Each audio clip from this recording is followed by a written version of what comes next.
Okay everyone, today we're doing a repair on a Tesla 2020 Tesla Model Y. This repair usually takes about 3 hours or so to complete.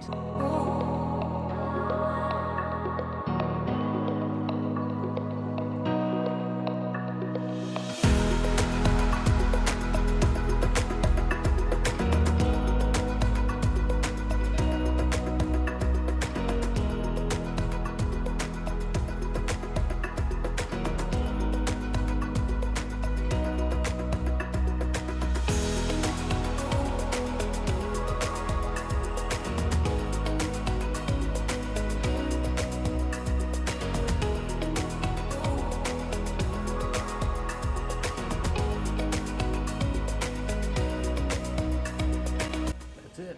Thank you for watching. Bye.